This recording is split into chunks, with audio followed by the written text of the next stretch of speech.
উচ্চতৰ মাধ্যমিক চূড়ান্ত পৰীক্ষাত সৰভোগৰ বাৰ্টছ একাডেমীৰ ধাৰাবাহিক সফলতা।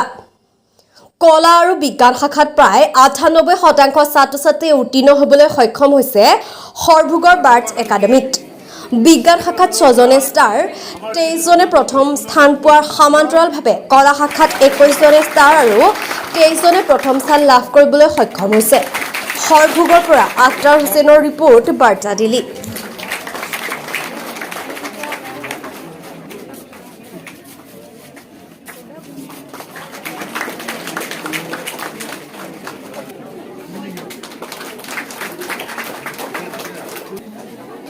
নমস্কাৰ, আমিতো যথেষ্ট উৎসাহিত হৈছোঁ আৰু সুখী হৈছোঁ আমাৰ এইবাৰ ৰিজাল্টক লৈ।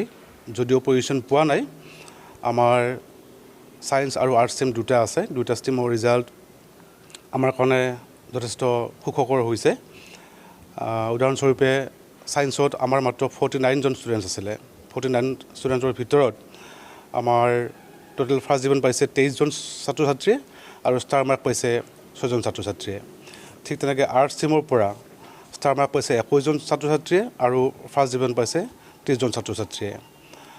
হায়েষ্ট পাৰ্চেণ্টেজ হৈছে 91 পইণ্ট ছামথিং আৰ্টছৰ আৰু ছায়েন্সৰ 85। তো আমাৰ নিচিনা অনুষ্ঠান বুলি সৰভোগত যথেষ্ট সুখী। আশা কৰিছোঁ অহাবাৰলৈকে আৰু ইয়াতকৈ ভাল ৰিজাল্ট কৰিব পাৰিম।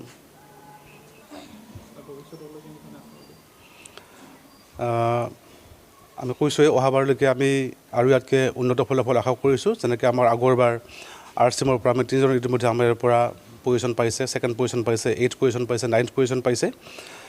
অহাবাৰলৈকে আমি আশা কৰিছোঁ। এইবাৰ যদিও আশা কৰিছিলোঁ কিন্তু ভবামতে নহ'ল বাৰু। কিন্তু অহাবাৰ আমাৰ বহুত ভাল ভাল ছাত্ৰ ছাত্ৰী ইয়াত আছে, ছায়েন্স ষ্ট্ৰীমৰ পৰাও আৰ্টছ ষ্ট্ৰীমৰ পৰাও।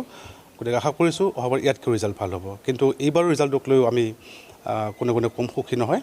আমাৰ ছাত্ৰ ছাত্ৰীসকলে যথেষ্ট চেষ্টা কৰিছিল, শিক্ষক শিক্ষয়িত্ৰীসকলেও যথেষ্ট চেষ্টা কৰিছিল ৰিজাল্টৰ কাৰণে। ক্লাছ পাতিবিলাক আমি যিমান পাৰি সিমান সুন্দৰকৈ ৰেগুলাৰলি চলাব চেষ্টা কৰিছিলোঁ আৰু তাৰ ফল আমি আজি পাইছোঁ। ভাল কথা হৈছে কি, আমাৰ ইয়াত এইবাৰ অসমীয়া ছাবজেক্টত 98লৈকে পাৰ্চেণ্টেজ নম্বৰ পাইছে ছাত্ৰ ছাত্ৰীয়ে। আমাৰ এগৰাকী মৰমৰ ছাত্ৰ পৱনজ্যোতি আৰ্থিকভাৱে ইমান সচ্ছল ছাত্ৰ নহয় আচলতে, আৰু পৰীক্ষাৰ সময়ত যথেষ্ট অসুখ বিসুখে জুৰুলা কৰিছিল। তাৰ পাছতো মেট্ৰিকত 81% পৰা আহি পেলাই প্ৰায় 85% পাইছে। তো এনেকুৱা ফলাফলে আমাক উৎসাহিত কৰে।